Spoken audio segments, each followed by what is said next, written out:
Hello, students. Welcome back to your history class. I am Mrs. Jenny Shah, and we've completed the ninth chapter, the Industrial Revolution. Last class, we discussed question and answers, 2 mark probable questions. Doesn't mean only those will come. That was just an overview. Today, we will discuss short answer type questions. Okay, these are also value based questions, and these you have to answer these in about 100 words. Yeah. Okay, so children, today we are going to be doing the 4 mark questions, which is a 100-word answer. Okay, so in this question, you are technically supposed to provide at least 4 points or at least 2 decent paragraphs.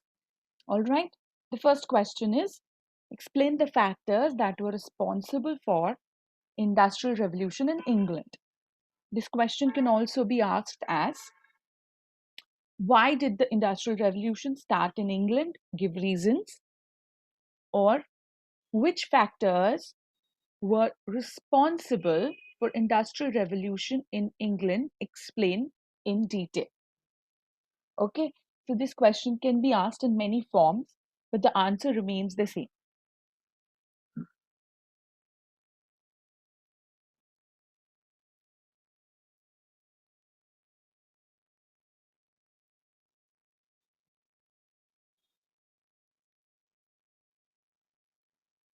Okay, so I'm going to write down the answers, the points for you for this answer. The Industrial Revolution began in England in the latter half of the 18th century, and there were favorable conditions which helped in the development and which helped for Industrial Revolution. Some of these conditions are: number one, the wealthy people, you can say. Men like Walpole, who was a great economist, he encouraged the foreign trade, which brought more and more wealth to England. So you can say wealth.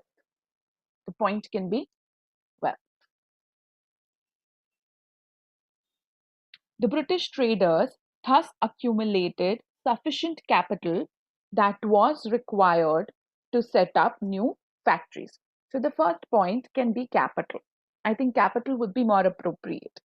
Basically, you can say the economists encouraged foreign trade, which brought in lots of wealth to England. And so the British traders accumulated sufficient capital that was required to establish new factories. Second point, England had plenty of natural resources. Very important.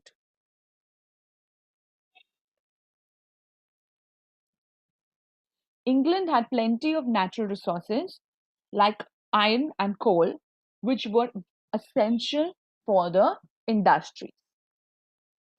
Third point, England had established many new colonies from where they could easily get new cheap labor,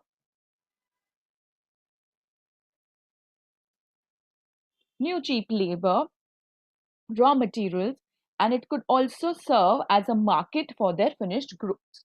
So you can say England had acquired many colonies which could easily provide them with labor, cheap labor, raw materials, and they could also serve as marketplaces for the finished products. Fourth point, England had developed a large shipping industry, and this solved the problem of transporting things to distant lands. So even the shipping industry was very well developed, and this also encouraged or helped in the development of industrial revolution because the infrastructure was set up and now the goods could easily be transferred to distant lands.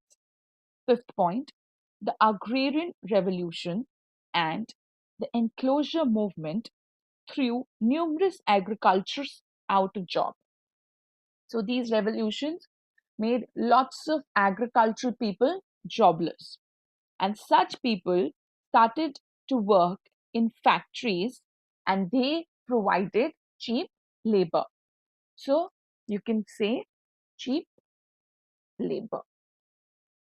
Okay, I'll repeat, the agrarian revolution and the enclosure movement threw many agriculturists out of their job and they started to work in factories and they provided the cheap labor. Sixth point, the people of England, who were quite enterprising and energetic, also deserved the credit. So you can say the people themselves because they were very energetic and they were very enterprising. They worked hard and they were ready to take the risk.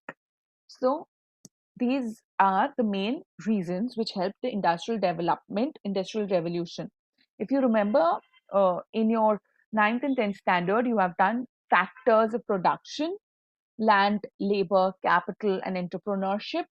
Out of that, we have capital, we have labor, and entrepreneurship, that is people. And of course, they had the land. So basically, these are the four factors of production. And since these factors came together, it led to industrial revolution. Okay.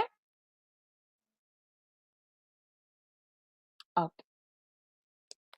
Next question.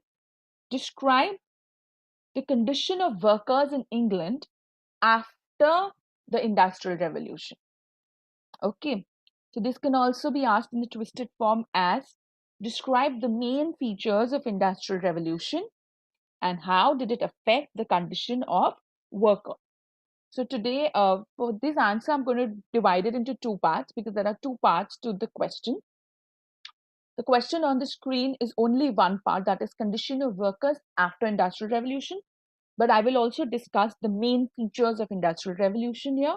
And then we will talk about the condition of workers after Industrial Revolution. Remember, question one was the factors responsible for Industrial Revolution. So which conditions or which situations helped in bringing in the Industrial Revolution?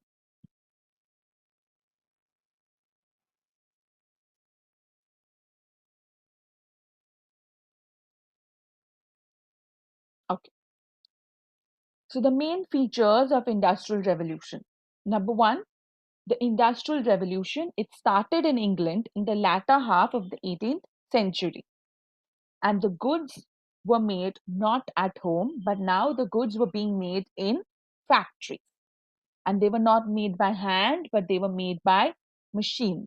And also not on a small scale, but on a large scale. So the very first point will be, the first feature will be number one, that the Industrial Revolution started in England in the latter half of the 18th century.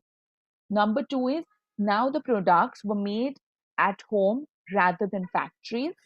They were made by machines instead of hands, and they were made on a larger scale compared to earlier smaller scale.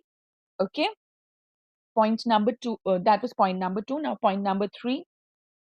Very soon, there was also a revolution in the means of transport and communication, agriculture, trade, and commerce.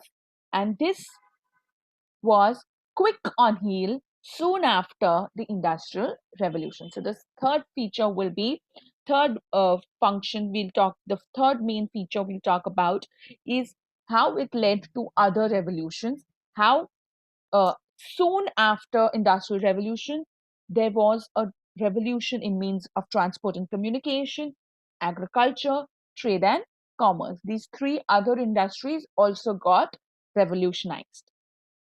Number four, the Industrial Revolution proved as a boon as well as a curse. This can also be a question in itself, but then explain after it. I repeat, Industrial Revolution proved as a boon and a curse, explain.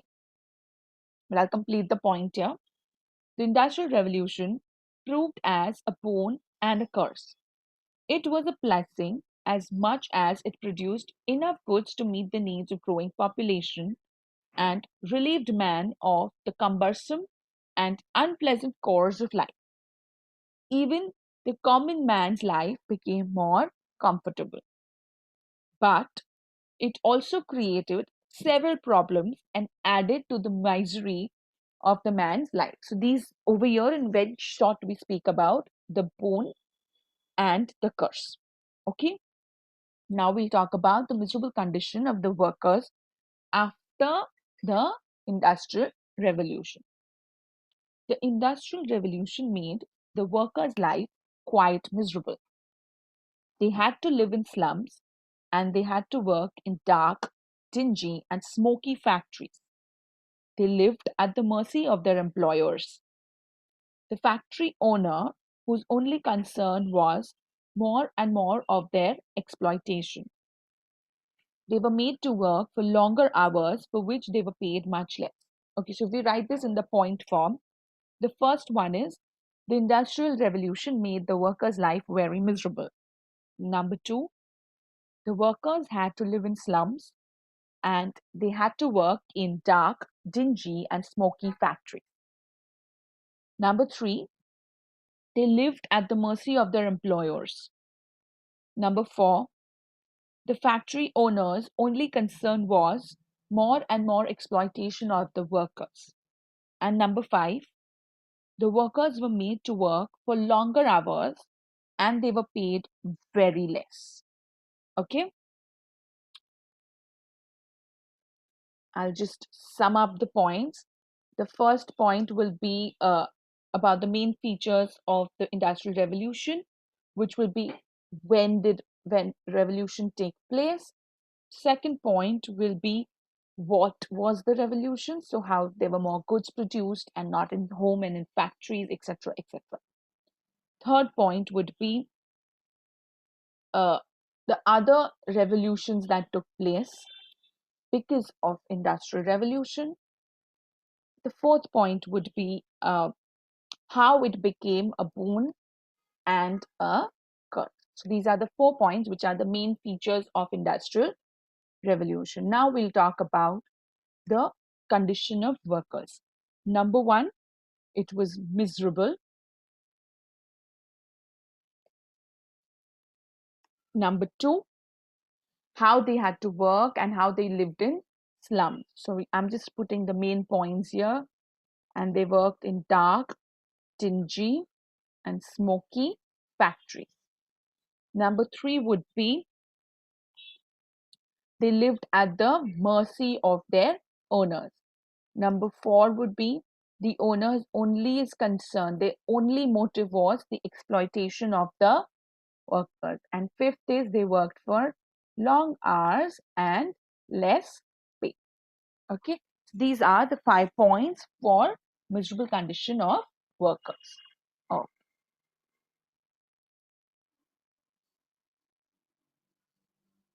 Going back, question number 3. How did Britain's involvement in wars from 1793 to 1815 affect the British industry?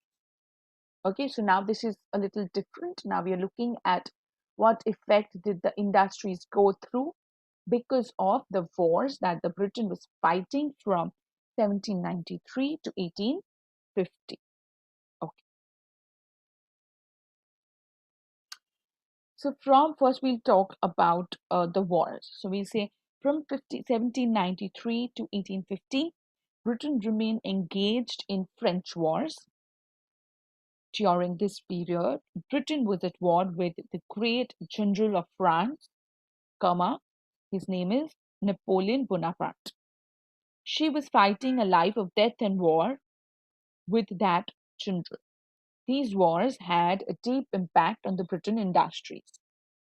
So, first you give a good introduction and then in point form we explain the effects. Number one, the trade with Europe got affected. And Europe must have been a huge market. Number two, as a consequences, many factories had to shut down. Had to shut. Number 3, many workers became unemployed.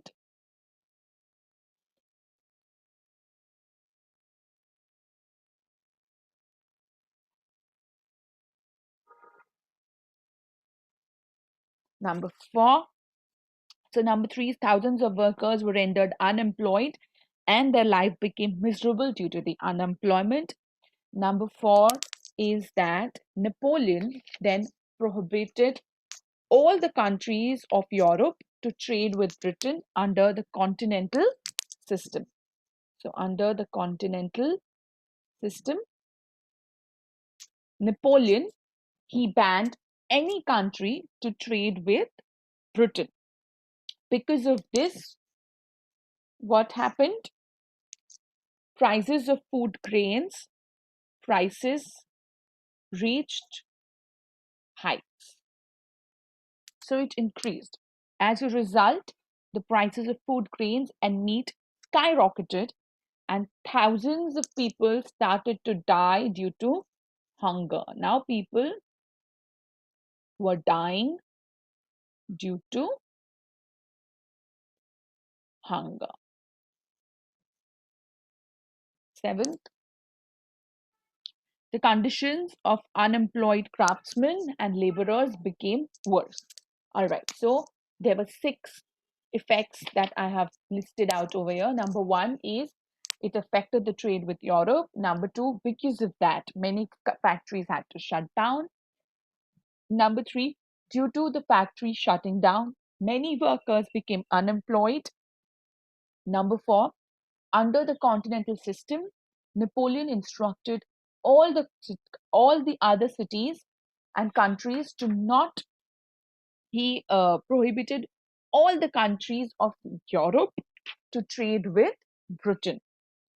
Then the prices of rice and food grains or meat skyrocketed. It reached heights. It became very expensive. And so now people started to die due to hunger. Okay? All right. Next question. What were the relative advantages of canal and railway transportation? So now we're going to talk about the advantages of railway and canal transportation.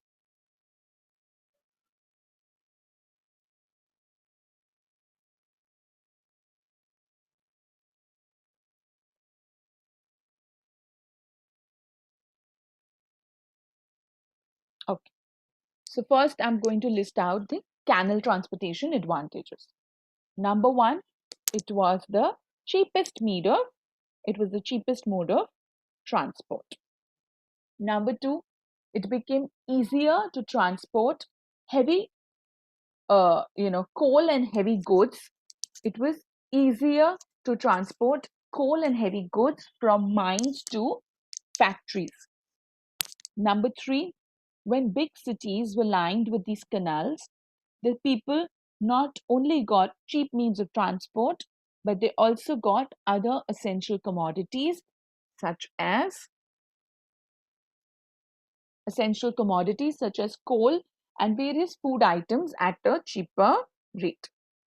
So 3 things happened. Number 1, advantages of canal transportation was number 1, it was the cheapest mode of transportation. Number 2, it was easier to carry goods, heavy goods from mines to the factories. And number 3 is because of these canals, which the cities became more accessible, and now the people of cities could get food items and coal at a much cheaper rate, at a much more affordable price. Okay, these were the 3 advantages of canal transportation. Now we talk about railway transportation. Railways are the most comfortable means of transport. So number 1 will be comfortable. People began to travel comfortably by the railways. Number 2 is they contributed a lot in the industrialization of Britain. Another advantage is It contributed a lot to the industrialization of Britain. Number 3 is rail transport relieved people from problems of canal transportation. So now there were some disadvantages of canal transportation, that was low speed and crowding of ships, and it reduced the time. And sometimes canals used to face lots of problem due to frost, floods, or drought. So rail transport, it relieved people of problems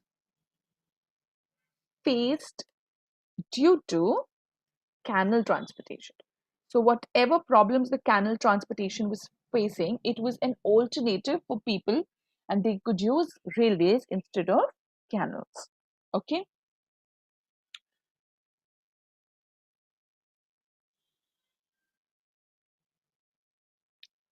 Next question. What were the interesting features of the invention of this period? So over here we will talk about all the inventions that took place in England and their distinctive features.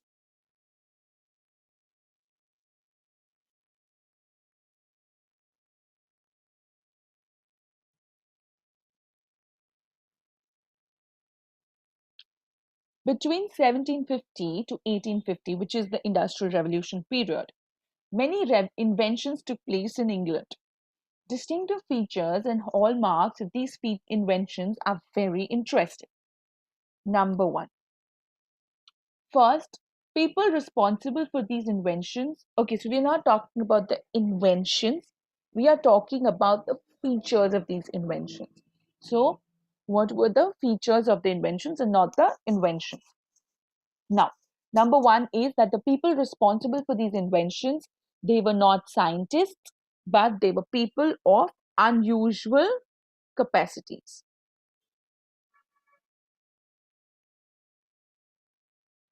I repeat, they were not scientists, which is a very important feature, that it was not educated and well skilled, and only the ones who studied that subject who invented it. It was people with unusual capacities. Number 2, Britain was at the forefront of inventions. So, Britain was at the forefront of inventions. Number 3, the inventions, these inventions, they gave birth to commercialization and colonialism. Number 4, they encouraged geographical discoveries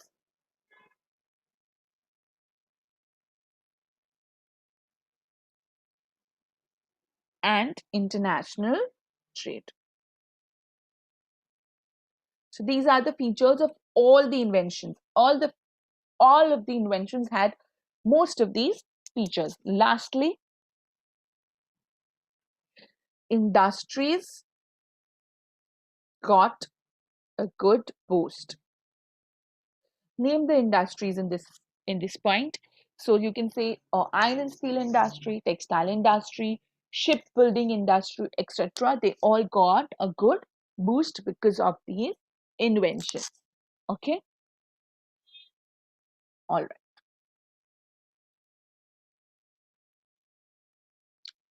Question 6, indicate how the supply of raw materials affected the nature of British industrialization.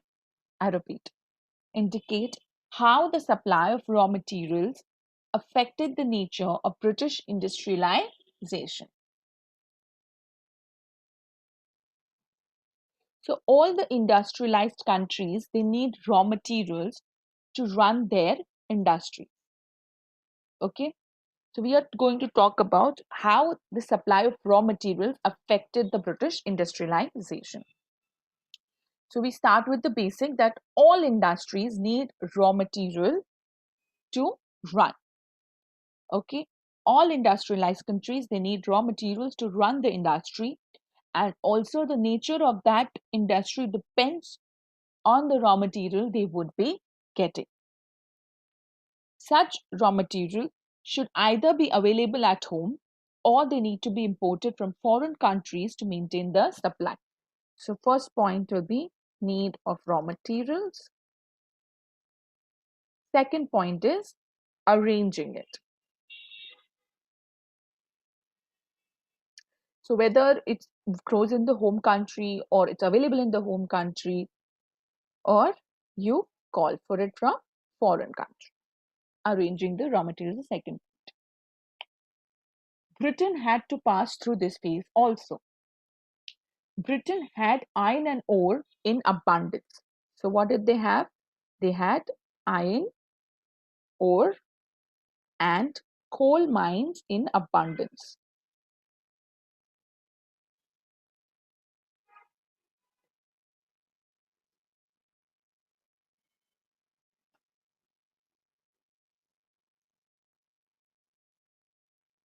Britain had iron ore and coal in abundance, and hence it was easy for her, it was easy for it to make the first iron and steel and then manufacture machines of iron. So what did they do is they first made steel out of it and then made they first made iron out of it and then made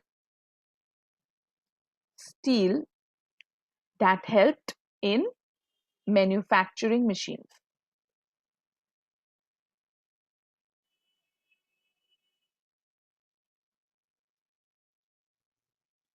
The second biggest industry of Britain was textile. And to feed the industry, she got cotton from her colonies like India.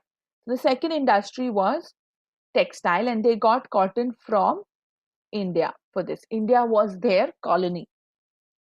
Okay. Every year, lakhs of bales of cotton reached England from India, and this gave a new base of life to the industries of Britain. Shipbuilding and rolling stock was the other large industry of Britain. Now we come to the third industry. Second industry was textile industry, and they used to get cotton from India. The third industry we are going to talk about is shipbuilding industry.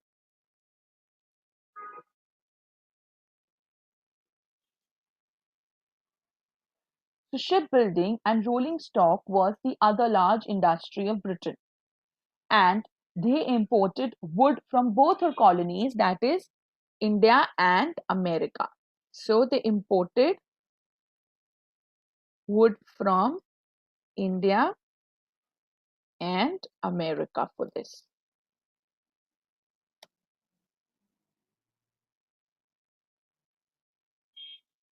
So we can say that there was a deep impact of supply of raw materials on the nature of industrialization of Britain.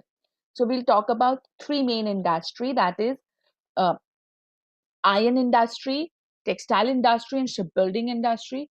For iron industry, they had iron ore and coal mines at home in their own country, and they did not need to import it.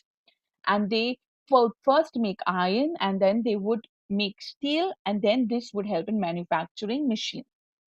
For the textile industry, they used to import cotton from India, and for shipbuilding industry, they imported wood from India as well as America. So this clearly shows how important India was to Britain. Okay. With this, I end this class here. Next class, we will do the next question. That is, for that, I want you to have some homework ready.